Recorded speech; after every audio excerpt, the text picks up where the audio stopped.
est bon le terrain, donc on va voir, il y a pareil, il y a Marmelo, les mêmes chevaux de toujours.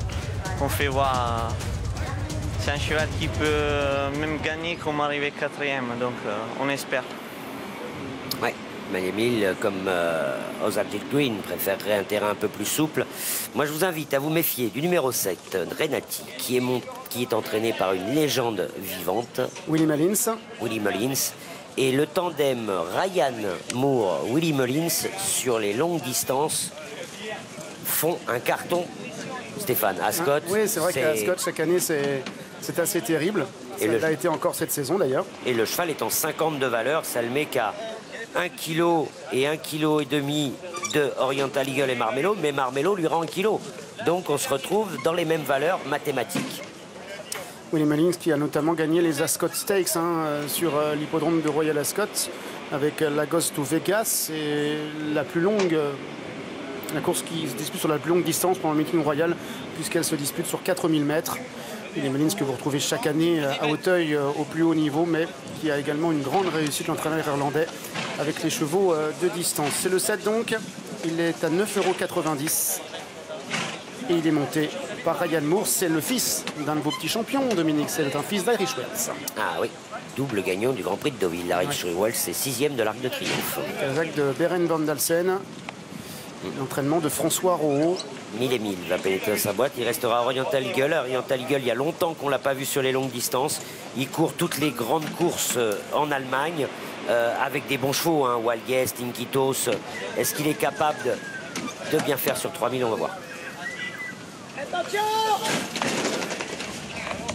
Première course de groupe de cet après-midi, c'est le Darley Prix Kergorlet. 3 km à parcourir dans cette compétition. Groupe 2, avec le numéro 1, Oriental Eagle, le concurrent allemand qui, Kazakh jaune toque noir, est venu s'installer dès les premiers mètres de course en tête de course. Il mène avec à son intérieur le numéro 9, Nearly Caught, qui avait enlevé cette même épreuve il y a 2 ans.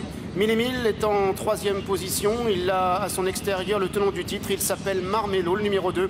Alors que le pensionnaire de Willie Mullins, le numéro 7, Renati, qui est associé à Ryan Moore, est pour l'instant en 5e place.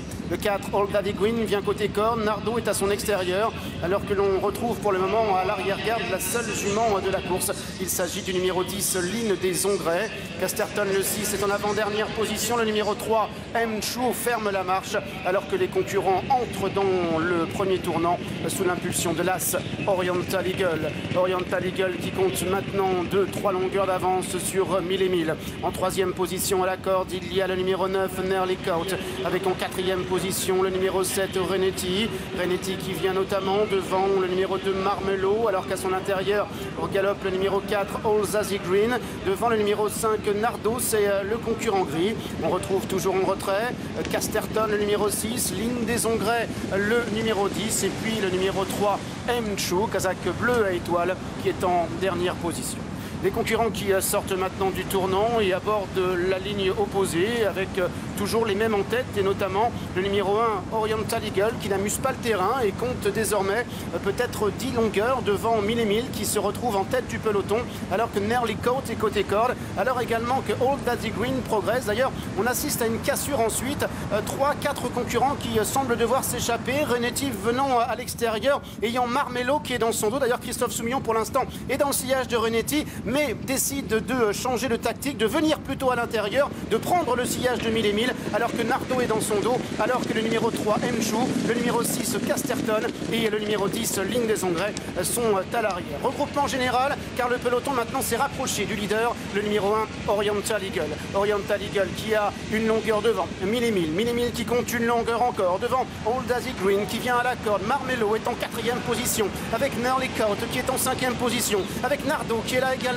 devant Casterton, devant M. Chou, devant Ligne des Ongrais et devant le numéro 7 Renati qui se retrouve maintenant en dernière position alors que les concurrents sont maintenant en train de sortir de l'ultime virage avec le numéro 4 Old Daisy Green qui le premier attaque restant le long du rail. En revanche 1000 et 1000 et maintenant lancé à l'extérieur par Christian Demuro. Merlicout est en 3e position. Marmelo qui se rapproche également. Casterton qui se rapproche à son tour avec All Daisy Green, le numéro 4 qui a le meilleur avec une longueur d'avance maintenant devant Marmelo qui vient de mieux en mieux. Merlicout qui est en 3e position. Casterton qui maintenant est 4e. All Daisy Green avec Marmelo qui vient à son extérieur. All Daisy Green, formidable encore une fois ici, qui va remporter le prix Kergorlet. 2e place pour Marmelo, la 3e pour le numéro 9, Merlicout. Voilà messieurs, 4 des 9 pour le trio gagnant. On a retrouvé le grand All That Is Green et il confirme son renouveau. Et Tony Picon, tout ça, sa joie au passage du poteau. Belle victoire pour Claude Lelay en tant que propriétaire. Et l'entraînement de Bruno Audouin. 2e place pour le favori Marmelo qui aujourd'hui est tombé sur un os. 3e place pour l'autre, Yuki Morrison, le numéro 9, Merlicout. Et Stéphane, la 4e place est disputée entre 3 concurrents. J'ai vu surtout le numéro 10, Ligne des Engrais, très bien fini, est-elle 4e. On va le savoir dans quelques instants. Ouais, elle sera la photo avec 1000 et 1000, le numéro 8, et avec le numéro 6, Casterton. 10, 8 et 6 pour la photographie. Magnifique victoire d'Olza Juklin et très jolie victoire également de Tony Picon qui, d'après moi, est pour pas mal de choses dans ce succès, Dominique. Oh, c'est un très bon jockey, Tony. Ouais. Il connaît son cheval par cœur. C'est un cheval un peu fantasque avec lequel il faut composer par rapport à ses humeurs. Mais c'est un cheval de classe. Et Tony sait très très bien s'en servir, et pas que de celui-là, hein, d'autres chevaux aussi. Et le cheval a senti qu'il pouvait dominer Marmelo. Et ce cheval-là, quand il sent qu'il peut dominer, il en rajoute une couche et ça a bien écuré Marmelo. On a eu du spectacle. Hein, on a eu du spectacle, il s'en est passé, Dominique. Ah, c'était une vraie course comme on les aime, du vrai sport et du grand sport. Parce qu'Oriental Eagle a fait du train, parce que les jockeys ont pris plusieurs options, rester en dedans, venir à l'extérieur, prendre un dos, ne pas en prendre, ça a été très intéressant, très tactique. Hein. Oui, il a fallu décider à fur et à mesure que la course s'égrenait. Il a fallu que les pilotes soient des vrais pilotes et soient attentifs à tout ce qui se passait autour d'eux. Et ça nous a donné un vrai Grand Prix, un vrai groupe 2, une vraie course, à la fois de jockey et de bons chevaux. Oui, et c'en est un bon cheval que ce All Daisy Green, car même s'il n'avait encore jamais gagné de course de groupe, et c'est un vrai cheval de groupe, il avait réalisé déjà un exploit, celui de remporter 7 listed depuis le début de sa carrière. Et on va retrouver un homme extrêmement heureux au cheval émetteur, c'est Tony Picon. Tony, on a vu à votre sourire dans la ligne droite que vous connaissiez un grand bonheur. Hein. C'est un cheval absolument génial. Bah pour moi, c'est un cheval extraordinaire parce que je l'ai eu quand même monter un peu dans toutes les courses. Sur la distance, j'en ai pas beaucoup des comme ça, même j'en ai pas. Et il m'a toujours fait plaisir. Il a toujours répondu présent. Et le truc que franchement j'adore, c'est que il a été très compliqué. Les jockeys qui l'ont monté auparavant, il leur a donné beaucoup de fil à retordre. Moi je l'ai eu, il commençait vraiment à être bien. Et là aujourd'hui, il a vraiment, entre guillemets, été parfait, il n'a pas essayé de pencher. Et puis les courses rythmées comme ça pour lui, c'est top parce qu'au moins je ne l'ai pas forcé, je me suis fait emmener en première partie et ça il aime ça. Et après une fois qu'on est là, je sais que la course était régulière, je me suis permis de partir tôt. Mais avec un cheval comme ça, je préfère jouer la carte de partir trop tôt que d'attendre les copains. Mais aujourd'hui il était vraiment... Son entraîneur il me l'a vraiment amené aux petits oignons. Il m'avait dit qu'il avait été malade quand il avait mal couru à Longchamp. Derrière on court une listed. On gagne, mais du minimum. Et son entraîneur m'a juste dit, fais-moi confiance, aujourd'hui il est à 60-70% et la prochaine fois je vais te le ramener beaucoup mieux. Et ils ont vraiment fait un boulot extraordinaire. Je remercie vraiment toute l'équipe parce que c'est pas un cheval facile et il a beaucoup de ressources. Mais aujourd'hui, depuis que je le monte, c'est la fois où il m'a le plus impressionné. Bravo encore Tony, bravo.